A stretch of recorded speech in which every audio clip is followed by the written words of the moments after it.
Hello, everyone, and welcome to this talk about winter sowing by the Underhill Seedsitters. My name is Sayeh, and I am delighted to welcome one of our group's most prolific seedsitters, Nancy, here today. Today, Nancy and I will demystify the winter sowing process and the steps that each of you can take to grow some really lovely plants. Thanks, Sayeh.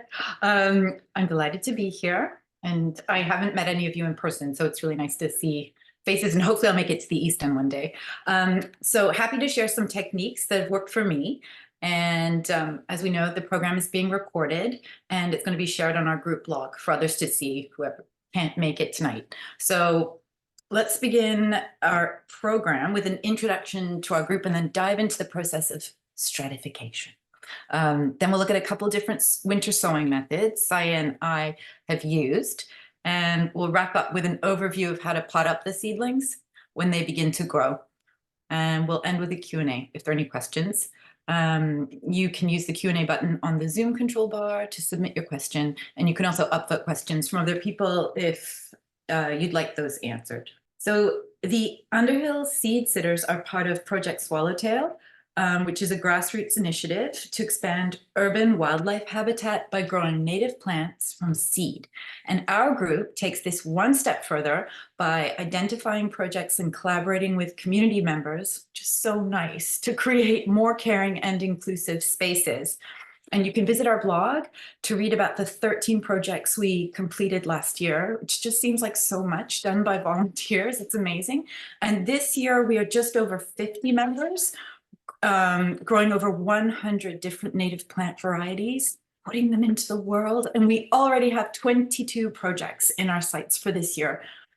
Yay. Yeah, I can't wait to start on those projects. And what better way to start the session than by sharing our gratitude for the opportunity to meet on the land that for thousands of years has been the traditional land of the Huron-Wendat, the Seneca, and most recently, the Mississaugas of the Credit River. Today, this meeting place is still the home to many Indigenous people from across Turtle Island, and we are grateful to have the opportunity to live and work here, share its stories, and work towards healing past injustices through our love of gardening. And so what makes growing native plants in our area different from other places? For one thing, our long winters here in Ontario have meant that plants have evolved in our local conditions with strategies to increase survival rates for their seeds. And these include having hard outer shells, dormancy mechanisms that don't let the seeds grow until it gets specific light, temperature, or chemical conditions. Now, most of the seeds we plant will germinate after a temperature change. And that process is called stratification. It can be warm, it can be cold. But I know that there's a little bit of confusion because sometimes you hear about scarification. And that's a different process where the outer coating of the seed needs to be broken down. And in nature, this happens when the seed passes through the digestive system of an animal that eats the berry and defecates the seed. So the acid does that. It can happen by fire or through the freezing and thawing cycle. And I've got a Wellfield Gardens link over here and at the end of the presentation that has some good examples on each of these processes and the seeds that need different techniques. And then perennial seeds are those that belong to plants that grow back every year. And seeds of perennial plants in Canada often need 4 to 8 weeks of cold, moist stratification to break that dormancy, germinate, and then start growing. So we'll start by taking a look at how we can stratify seeds indoors using a fridge. The easiest way for us to stimulate this cold period indoors is to put the seeds with a damp medium in the fridge, never the freezer. And sometimes I've heard that, freezer, fridge, but no, the fridge for 4 to 8 weeks. And remember to label your bag or container with the date and seed variety, and you'll see the seeds start to germinate. And then you can plant the germinated seeds into plant trays or pots. So the medium is something that you can dampen to provide the moist conditions. And in these pictures, it's vermiculite, but you can use perlite or paper towels, soil, or sand. Any of those will work. Yeah, that's right. I'm a big proponent. Those of you who know me know I have a dedicated little seed fridge. And I use this method a lot. And in fact, it's so dependable that when I held monthly workshops and I wanted to give germinated native seeds on specific dates, I used little zipper bags with the variety name, the date that I wanted to uh, have the seeds ready, and then I would count back and I'd know which day I need to put the damp vermiculite and put them in the fridge. Mhm. And it works perfectly. As you can see, everything sprouted exactly when it was supposed to. And but the thing is, as I encouraged more and more people to grow native plants from seed, I noticed that so many people were intimidated by the typically 5 weeks needed to stratify the seeds. So here's your lovely seed, but you have to wait 5 weeks. So to overcome this obstacle, I wondered whether there was a way to separate the cold from the moist in the stratification process. That is, first give the seed 5 weeks of cold, then soak it and germinate it. Mhm. Oh, the questions I have. And the answer was yes. Mhm. So another way to germinate seeds is to keep them as dry seeds in the fridge. When you're ready for planting, you soak them in water overnight and you put them in a damp paper towel in a bright location. And this often encourages them to germinate faster. And then you plant it in soil. Mhm. And I've tested this on all the seeds that I have, and it works on the ones that you use for just simple stratification. And another interesting thing that I came up against this past summer, I was collecting a lot of seeds from my garden and I noticed something, and this was on my butterfly wheat, which is a type of milkweed. And I saw these seeds that I collected had little roots that already seemed to be sprouting. And so it's a picture of the seed pods and the seeds. And I wondered, would these ones that seem to already have roots grow? So I soaked them and they started to grow. But the question was, how could I explain this? Shouldn't they only be germinating after they got a cold period? And so I looked at the growing range and hardiness zones that they grow in. So the picture on the left where, with the green areas, that's actually places where butterfly weed grows in North America. And you can see it extends from Quebec all the way down to Florida and even some parts of California. They're not genetically identical, but that's the range that it grows in. And then there's also the hardiness zone, which tells you like the different colors, what are the minimum temperatures for specific areas. And you can see Florida, where butterfly weed grows, rarely goes below 0, like it may have a couple of days of cold weather. So I realized that while the cold moist stratification may not be absolutely necessary in cases where the plants have a large geographical range, chances are, for our particular context, it hardens the seeds for the future of cold winters that they can expect as they mature into plants. Mhm. So it may be a good method for them to get used to their future life. Mhm. So far we've been talking about stratifying seeds indoors in a fridge. So let's move outside to see how we can do the same thing by taking advantage of our naturally occurring cold period in the winter we've just had. This is the essence of winter sowing. And the method we've been using in this group is one where we shallowly plant the seeds in pots, protect them from squirrels with chicken wire, and leave them exposed to the elements.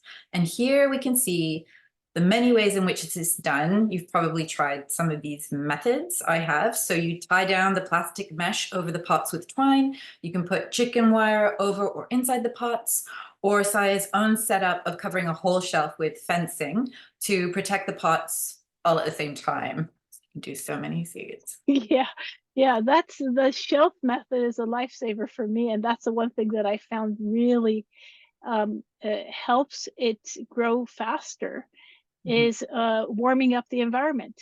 So in mid-April, I just take that shelf and I wrap the whole thing. I have a thick clear plastic that I staple it on. I remove the front netting part, and then I put the plastic on, and I make the two flaps so that I can still open it and water plants, and close it with binder clips, very high tech. And it becomes a greenhouse of a sorts. And I've measured the temperature difference between it. It's quite a few, like it goes up to 4 or 5 degrees warmer than the outside temperature. And so it really helps the seeds start to germinate. And I've learned a lot of things about this technique along the way. But one of the first things that I learned was the first year that I started growing was with shallow trays, and I planted multiple varieties. And the thing that I noticed was that since my stand was in a windy location, sometimes the trays would flip over, sometimes the seeds would blow off into other trays, and when these seedlings start growing, they all look the same. So that was tricky. It was virtually impossible to ID them. But also the seed dried out really quickly. And so the following years, I moved to larger 6-inch pots, and I plant them halfway. And that takes care of the blowing away of the seeds and the drying out of the soil. And what we saw with dry stratification method is that we used for the indoor germination, it's okay to have dry conditions before they germinate. But once the seeds germinate, you really want to make sure you water those seedlings and give them the best start to their life as they can. And so by the end of May, lots of plants are potted up and growing happily. But before we look at the potting up, I want to see what Nancy does, because she tries a lot of different cool techniques that I haven't tried. So Nancy, take it away. Thank you. Okay, so when I don't know something, I go to YouTube, and because I'm a visual learner, and I can stop and pause and take notes and do things. So this is the YouTube video, but there are many sources and there are many great videos on this. But I learned how to do the winter sowing method through this tutorial, and the following screenshots I have borrowed from it, just because they're so comprehensive. So the supplies you'll need, I don't know if any of you have done it before, but so easy. Find a container, recycled container. You're going to take the top off. You can use so many, and I'll show you in the following slides, like plastic, like fruit and veg containers. Anyway, pop bottles, water bottles. And the process is clean those bottles, take the lids off, make drainage, holes in the bottom, of course, cut through the middle of the containers, but not all the way. So you've got like a flap. Sometimes I've cut all the way through. It's not, you just put a little piece of tape. Fill the bottom half of the container with soil that's been moistened, so it just kind of holds together. You don't want it too wet or too dry. And then you sprinkle your seeds on top, and you're going to seal it using a piece of duct tape. And what I do is I put a popsicle stick, and I write the name of the type of seed that I'm planting, because sometimes I find like by the end of the winter that what you've planted, it's rubbed off of the duct tape. And so, and then it takes a while to find out eventually what you've grown. And then you place the containers outside where they'll get a lot of sun. And you want to check them every once in a while. With containers like this with such small holes, I've never really had trouble with them getting dry. And so in about late April, hold on, let me see my next slide. So these are on the next slide. Yeah. So these are some seeds that I placed outside on February the 8th, and you can already see I've got growth, which is really exciting and quite a lot. It's a bit intimidating, the first one. Look at all those babies. So for me, when I started, I was really formal about it. Like I had to go get the proper bottle to do my winter sowing. But it's not like this, as you can see here. So this is this year. Lots of different containers, lots of different ways. Like I've used a milk carton cut in half, apple cider containers, the water bottles from my first experience, and then open trays. And then on the next slide, I remember many yummy things that I've eaten, but you can use all different things. So you can see like roast chicken trays and lettuce trays. And so basically experiment and have fun, and you'll learn things along the way. And then you can share what you learn with all of us. So now it's time to see how to pot up all of your successes. I'm impressed, Nancy. So it's essentially, let me go back in here and just say, essentially, even if you don't have it's pretty much any container is good to go as long as you have some kind of opening. So it's not fully exposed, but I can see from your greenhouse effect that you've got seedlings sprouting already. You've already, you Yeah, start off with little greenhouses. So that's fantastic. yeah, yeah. It's really Nice. fun. Indeed, indeed. And I think it's I may be trying that next year, so we'll see. But it's definitely something exciting to try. But Mhm. the thing that unites both of our methods is at the end of the day, once those seedlings starts growing, you need to pot them up. And and that's the hard part, is the sowing is the easy part, and this is where it gets real a little bit tricky. But potting up is such a critical part for the growth of your seedlings into large plants. And this is two pictures that I took of 3 weeks, and you can see it's identical setup with the same trays. I would open the flap so I have this little greenhouse, they wouldn't get too heat. But this is what happens when they have great soil and a space to grow. They really flourish. And that's the part that you really want to focus on. And one of the techniques that I do is, well, I have a couple of supplies. These are actually pictures that I took for an article for another organization, but I was like, hey, I got pictures, I'll use it. It's you want to start with some dampened potting soil, and you want it to be damp because regular potting soil doesn't absorb much water unless it's forced to. Once it dries out, it becomes like a little brick. So you want to start with damp potting soil. A pot, a spoon. This one is actually a Baskin Robbins ice cream spoon. Hence, I call this method the Baskin Robbins potting up method. And labels, because you can never have too many labels because all plants look the same at one point. The best labels I found are horizontal blinds that I have cut up, and I use a soft pencil to write. I have used so many different markers and Sharpies, and this everything fades, the pencil stays. Mhm. So, and what I do is I loosen up my seedlings and remove them from the pot ever so gently and add the soil to the pot. But what I do is I hold my pot at a 45-degree angle. So when I add soil to it, it's almost like a horizontal layer that goes from the front of the pot to the back of the pot. And I use my spoon to make a little crater for the cradle for the seedling. And so when I actually place the seedling on it, I can do it ever so gently so the root goes all the way to the bottom. And the further back the root, you want to have even as much of the stem as you can buried in there, because that is the area that will produce more roots. And I gently put a little bit more soil on top. And when I flip it up, the seedling will be nice and centered. And most of it will be buried under the soil. And the soft pencil that I was mentioning to you is, if you look at the typical pencils that we used all through school, they're HB, and they're kind of like the middle ground of pencils.